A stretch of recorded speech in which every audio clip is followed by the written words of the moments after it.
Dans des projets réels, le plus souvent, on travaille avec beaucoup de code. Donc, le plus souvent, c'est représenté sur des fichiers différents. Et parfois, on peut y avoir des problèmes. Par exemple, on peut avoir un code qui attend un certain nombre d'entrées, alors que durant la programmation, on n'a pas tenu en compte certaines exceptions. Donc, si l'utilisateur donne une entrée qui n'était pas prévue, il peut y avoir des erreurs de sortie sur notre code. Donc, pour gérer cet ensemble de cas qui n'est pas évident, mieux vaut utiliser des approches de test. Donc, dans cette séance, je vais introduire un module qui s'appelle Unit Test qui nous permet d'appliquer un ensemble d'approches pour faire des tests. S'il y a des erreurs, par exemple, il y a des méthodes, des techniques et des outils qui peuvent être utilisés pour faire du débugage. Et je vais essayer aussi d'en introduire quelques méthodes durant la partie 2 de cette présentation. Donc, essayons de voir avec la partie test, pourquoi écrire des tests. L'écriture de tests automatisés permet de s'assurer que le code fonctionne correctement et reste robuste face aux modifications. Le module Unit Test de Python est un outil puissant pour tester les fonctions de manière systématique. Essayons de prendre un exemple où on crée deux fonctions, une fonction factorielle et une fonction e-premier ou bien isPrime. Factoriel nous permet de calculer la factorielle d'un nombre et isPrime nous permet de vérifier si un nombre est premier. Essayons de voir le code avec factoriel. Donc, c'est une fonction, on fait def factoriel de n, donc n qui est l'entrée. On vérifie dans un premier temps si n est inférieur à 0. Si n est inférieur à 0, on retourne raise value erreur. On dit qu'il y a une erreur. Le nombre doit être positif. Donc, ce cas a été bien géré. Donc, si vous vous rappelez du cours sur les exceptions, pour ne pas créer de bug, mais pour envoyer juste un message d'erreur. D'accord? Donc là, on a le nombre et doit être positif dans le cas où l'utilisateur donne un nombre négatif. Donc ça, c'est pour simplifier le problème. Et vous allez voir pourquoi on ne traite pas les nombres négatifs dans cette fonction. Donc, if n est égal à 0, on fait return 1. Else, return n fois factoriel de n moins 1. Donc, avec cette approche, on vient de créer une fonction qui est récursive. Et une fonction qui est récursive attend nécessairement une condition d'arrêt. Si on considère des nombres négatifs, juste pour exemple, si on considère que la fonction peut traiter des nombres négatifs, donc avec l'utilisation de cette méthode récursive, on ne pourra jamais, dans certains cas, se retrouver avec n est égal à 0, qui représente notre condition d'arrêt, c'est-à-dire qui retourne quelque chose. Et si on n'a pas de condition d'arrêt, donc cette fonction risque d'être infinie. Donc ça va boucler à l'infini pour certaines entrées, donc notamment des nombres qui sont négatifs. Donc pour éviter ce problème, on écarte les nombres négatifs, on fixe notre condition d'arrêt qui est n est égal à 0 pour savoir à chaque fois qu'on a 0, on arrête le programme et on dépile. Et else, on va aller de factoriel de n-1, par exemple si n est égal à 3, ici on aura factoriel de 2. Factoriel de 2 va s'exécuter avec les mêmes conditions, le même bloc, et aura factoriel de 1 qui sera ici. Et factoriel de 1 exécute le même bloc, aura factoriel de 0 qui retourne 1, après on dépile. Donc c'est ça une fonction qui est récursive. Donc on peut exécuter. Et isPrime.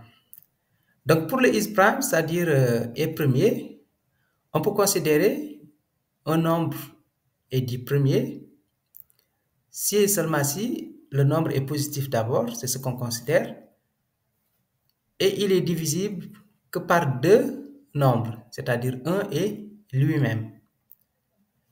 Donc si n est inférieur ou égal à 1, dans ce cas, on dit par défaut que c'est false, c'est-à-dire le nombre n'est pas premier.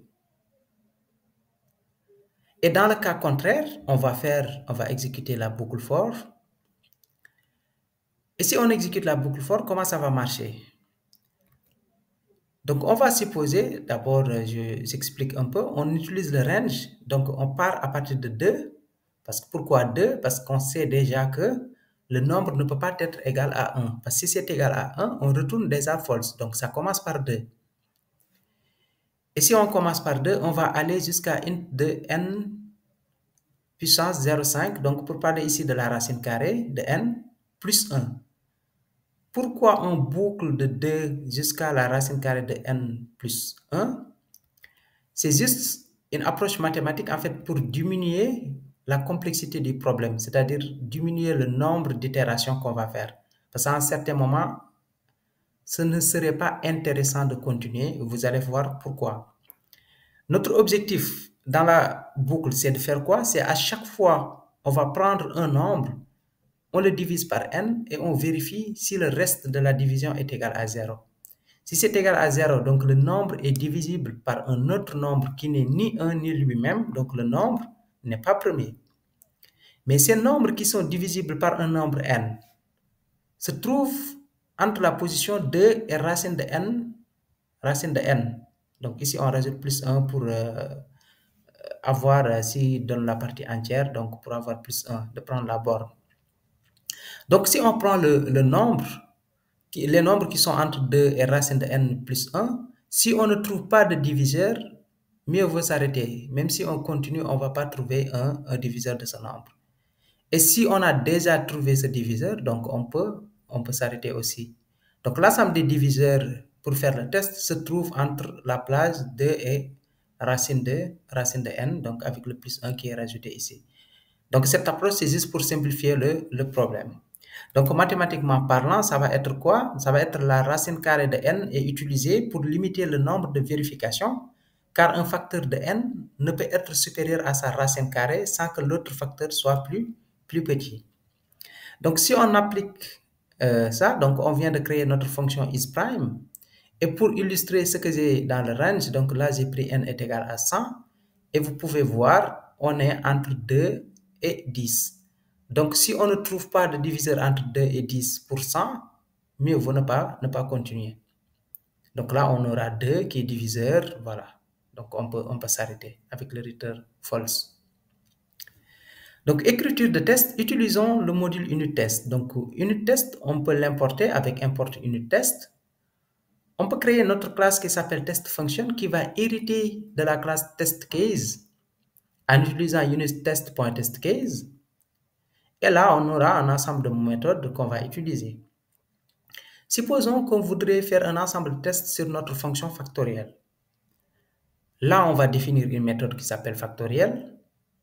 Et vu que factoriel retourne un nombre, donc on peut vérifier, par exemple, sur une liste de nombres, est-ce que la fonction factorielle fait bien le calcul? Est-ce qu'il n'y a pas d'erreur? On peut mettre self.AssertEqual qui va être une méthode de la classe testCase. Vu qu'on fait de l'héritage, parce qu'ici on a hérité de la classe testCase, on a la possibilité d'utiliser les méthodes de la classe testCase. Donc on peut faire self.AssertEqual, on vérifie si factoriel de 0 donne 1, on vérifie si factoriel de 1 donne 1, si factoriel de 5 donne 120, etc. Pour factoriel de 10, on donne le nombre aussi escompté. Donc on peut faire la même chose pour test isPrime. Mais pour test isPrime, on n'a pas de nombre qui est retourné, mais plutôt un booléen. Donc ça va être true ou false. Donc au lieu d'utiliser la AssertEqual, on va utiliser ici la AssertTrue. Donc AssertTrue pour vérifier si 2 est pair. Est-ce que la fonction nous donne bien 2 est pair? On fait la même chose pour 3, 5, 7 et 11. Donc pour les nombres qui sont impairs, qui ne sont pas pairs, premier autant pour moi, là je parle de pair, c'est premier. Donc isPrime de 2, est-ce que 2 est premier? Est-ce que 3 est premier? Est-ce que 5 est premier? 7 est premier? 11 est premier? Donc on peut faire la même chose. Donc pour 4, on peut vérifier. Si 4 est premier, donc ça doit retourner faux. Si 6 est premier, ça doit retourner faux. Si 8 est premier, ça doit retourner faux. Et si 9 est premier, ça doit retourner aussi faux. On peut créer une autre méthode, donc test factoriel of negative number, pour vérifier si une erreur est levée pour un nombre négatif avec notre fonction factorielle. Donc, pour exécuter là, on va mettre le bloc sur un script parce que sur le Colab directement, ça ne va pas marcher. Donc, essayez de créer un fichier test.py. Donc, on exécute ça. Et là, sur le répertoire, vous allez voir le fichier test.py que vous pouvez ouvrir avec un double clic. Vous copiez et vous collez l'ensemble des fonctions. Vous faites CTRL S, puis on ferme le fichier. Et qu'est-ce qu'on va faire? On peut exécuter directement Python test.py pour voir s'il y a une erreur d'après l'ensemble des exemples qu'on a fournis. Donc là, si on exécute, on nous dit erreur test factoriel. Et vérifier le calcul des factoriels. Name factorial is not defined. Donc là, on n'a pas défini factoriel. Donc, qu'est-ce qu'on va faire? On vient ici, on copie factoriel. Et bien sûr, on ne l'avait pas mis, on le colle là, la fonction factorielle.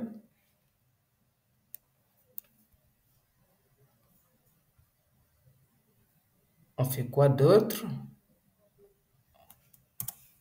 Essayons de rajouter la fonction isPrime. Donc, on met l'ensemble des fonctions dans notre fichier. On fait CTRL S, puis on sauvegarde, on sort. Donc, essayons de réexécuter. Donc, ici, run 3 test in 0 secondes. Donc, OK. Il nous dit que c'est OK avec ces vérifications. D'accord? Donc, essayons de simuler une petite erreur. Donc, si on a factoriel de 0, c'est égal à 1. Donc, dans le cas où on a par exemple, factoriel, donc je vais l'écrire directement sur le fichier. Donc, je vais agrandir un tout petit peu.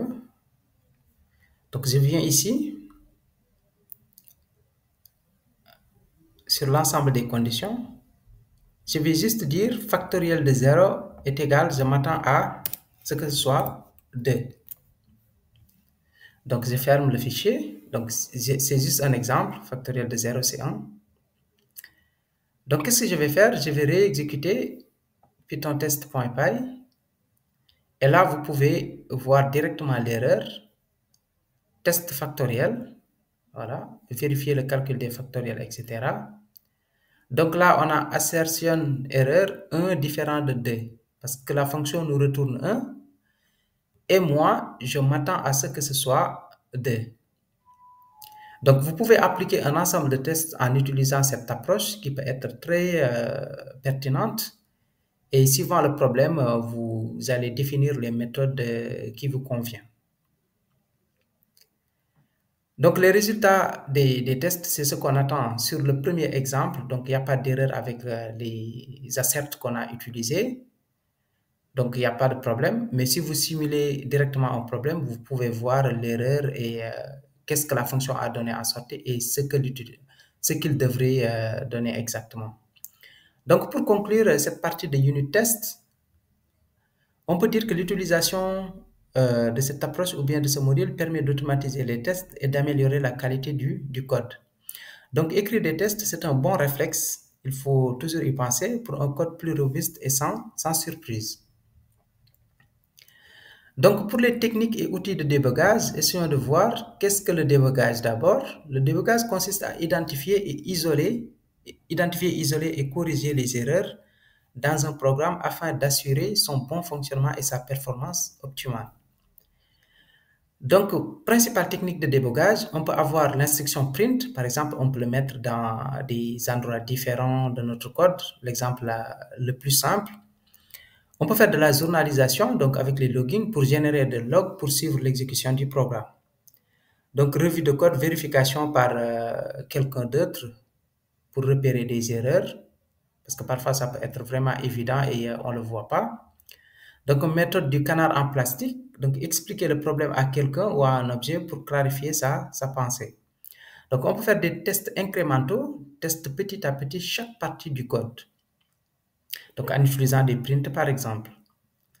Donc, analyse statique et dynamique, utiliser des outils pour détecter des erreurs sans exécuter donc ce qui est statique ou en exécutant dynamique le code.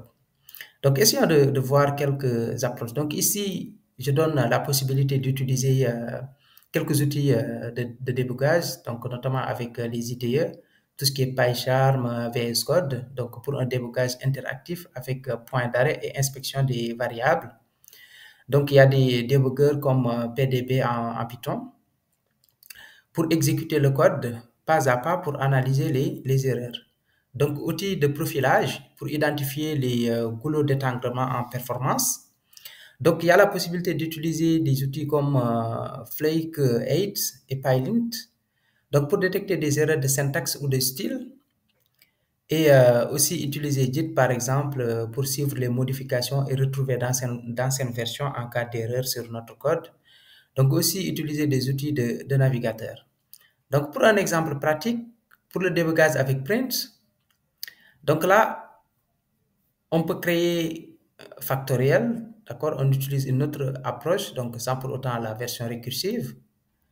Donc on fait résultat est égal à 1, for, on crée une boucle for, et à chaque fois en boucle, on fait multiplier euh, multiplication égale à i. Donc on peut afficher à chaque fois sur l'itération pour voir en fait voilà, où se trouve l'erreur exactement dans la boucle. Donc si on exécute cette cellule, donc on peut voir, là on supervise, étape 1, qu'est-ce qui se passe, étape 2, qu'est-ce qui se passe, étape 3, etc. Donc, utiliser print aux endroits stratégiques pour comprendre le déroulement du programme en gros. Donc, il y a la possibilité d'utiliser le débugage avec logging. Donc là, on peut importer le module logging. Et là, on l'initialise donc avec une configuration basique. Et qu'est-ce qu'on va faire avec logging? Donc, juste sur la partie du code qui nous intéresse, on va faire logging.info. Carré, à chaque fois, on affiche le carré, donc sur la journalisation. Donc là, on peut afficher pour voir. Carré de 3, 9. Donc là, on a les informations sur le login. Et pourquoi utiliser logging? Contrairement à print, donc logging permet un suivi plus structuré et peut être désactivé en production. Donc si on met notre code en production, on peut désactiver les affichages avec logging directement. Donc on n'a pas besoin de supprimer l'ensemble des prints ou bien voilà, on les désactive uniquement et il n'y aura plus ces messages qui vont être envoyés. Donc exemple de test incrémental avec le isPrime. Donc, on peut faire des tests incrémentaux, c'est-à-dire 5 est premier avec les nombres premiers, 5 est premier is prime, 10 est premier, etc., 17 est premier. Donc, on peut faire des tests étape par étape. Donc, tester chaque petite partie du code séparément pour mieux cerner les erreurs. Donc, pour conclure cette partie, le débugage est essentiel pour garantir la qualité du code. Donc, utiliser les bonnes techniques et outils permet de gagner du temps et d'éviter des erreurs coûteuses. Tester et observer régulièrement son programme facilite la détection des problèmes. Donc, un petit exercice pour voir si vous avez un peu cerné le sujet. Donc, corriger un programme contenant des erreurs et écrire des tests unitaires pour vérifier son bon fonctionnement. Voilà le consigne qui est donné. Donc, vous pouvez mettre en pause et essayer de voir. Donc, suivant somme, nombre pair, est-ce que en utilisant une test avec des approches aussi de débugage, vous pouvez résoudre facilement le problème. Donc, c'est une approche qui est souvent négligée, mais qui est très intéressante, raison pour laquelle j'ai jugé nécessaire de la faire avant de passer à autre chose. Donc, merci pour votre attention et à la prochaine séance.